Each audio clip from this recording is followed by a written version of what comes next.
जो भक्त होता है वो हर विधान और निश्चित परम कृपा छुपी होती है। अपने को लगता है कि भगवान ऐसा क्यों किए, ऐसा क्यों किए, लेकिन उनके विधान में परम मंगल होता है। कई बार प्रताप राय जी के चरित्र में उदाहरण में दिया है, बड़े ही निर्मल भागवत गृहस्थ भक्त थे। उनके कुल परंपरा में जीवन यापन के लिए एक वृत्ति थी कि जैसे आपको कोई काम है तो आप अपना आभूषण रख जाइए और पैसा ले जाइए, और फिर ब्याज सहित पैसा दे जाइए और आभूषण ले जाइए। महाजन लोग पहले ऐसा करते थे। उसी से ठाकुर सेवा, संत सेवा और भजन, अन्य कोई वो कार्य नहीं करते थे। जो कुल परंपरागत चल रहा था वैसा भी करते। बड़ी समाज में प्रतिष्ठा थी, क्योंकि सत्यवादी, धर्म से चलने वाले और हर समय भजन करने वाले।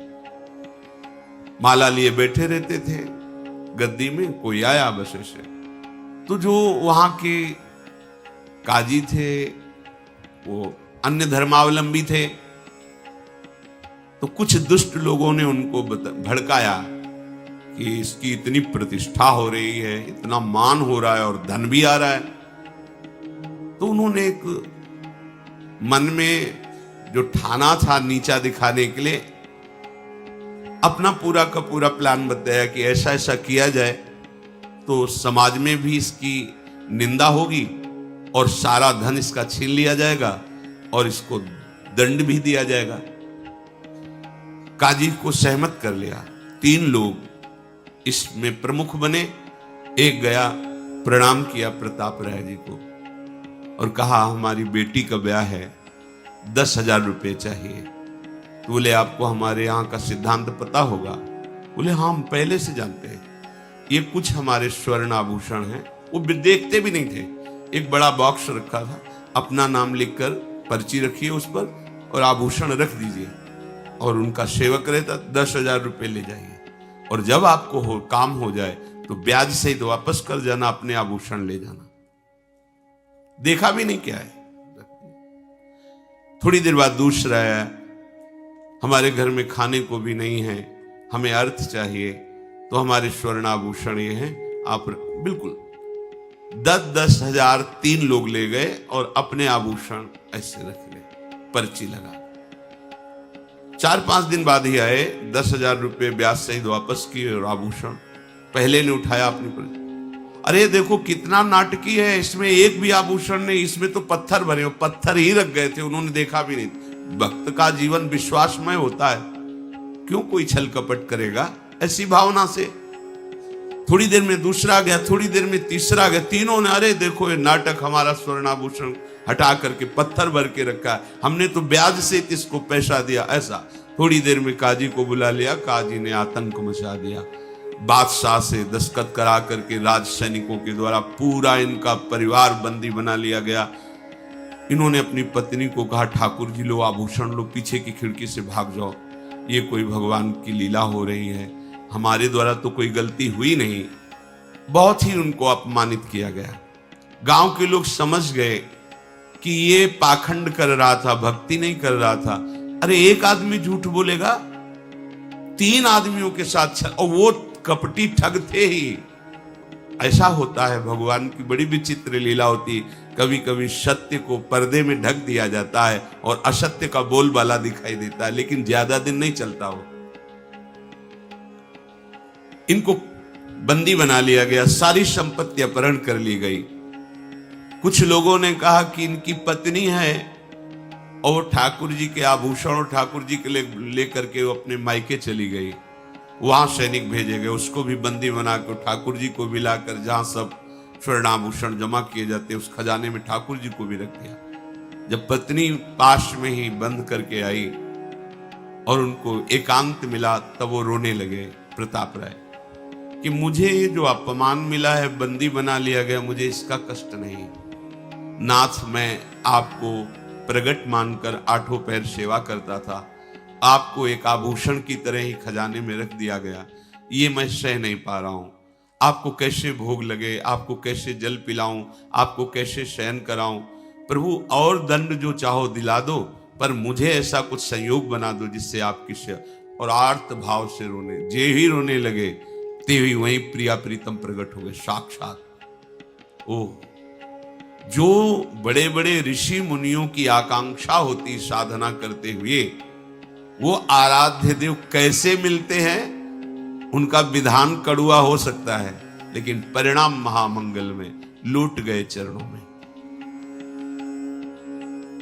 तत्काल भगवान ने कई विश्वसनीय जनों को, अधिकारियों को प्रेरणा दी कि ये निर्दोष है। जांच की गई तो काजी सहित उन तीनों को झूठा पाया गया।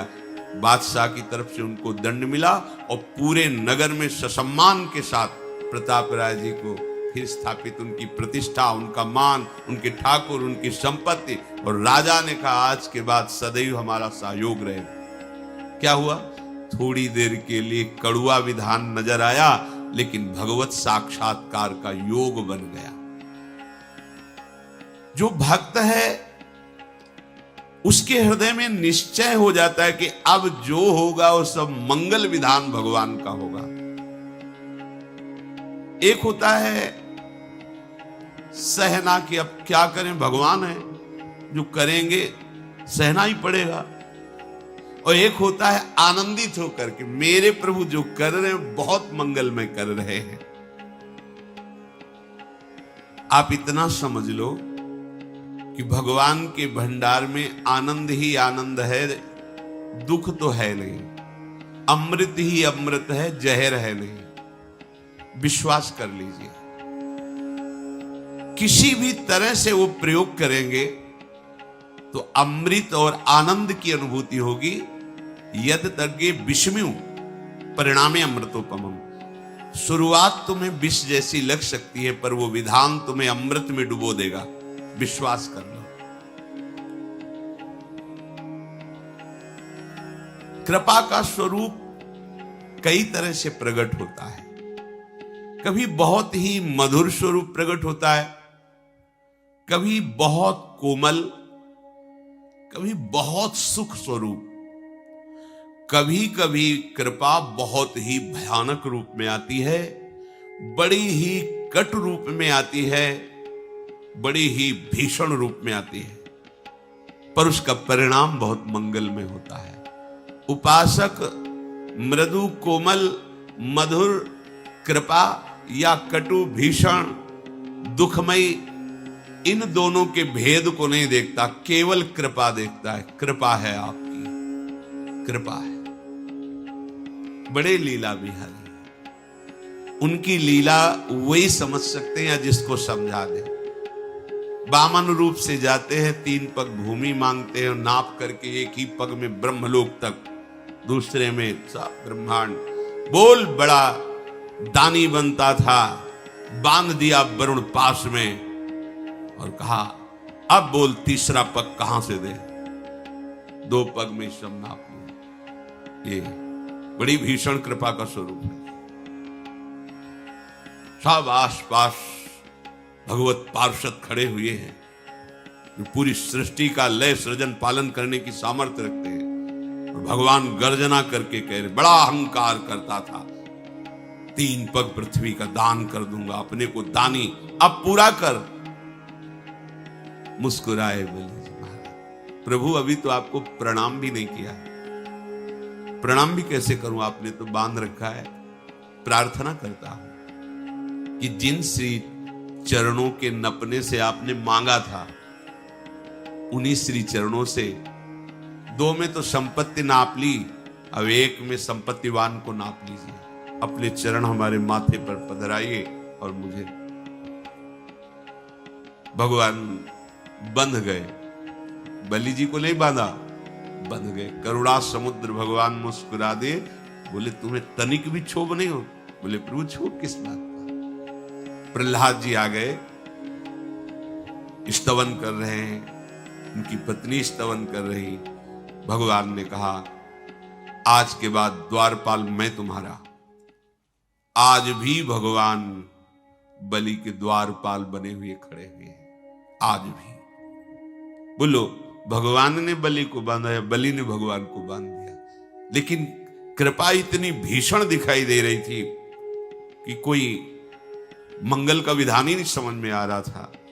इतने बड़े महान भक्त को भगवान ने वरुण पाश में, जिसमें प्रतिपल मृत्यु का कष्ट होता है, वरुण पाश प्रतिपल जकड़ता जाता है, प्राणों को भीषण कष्ट होता है।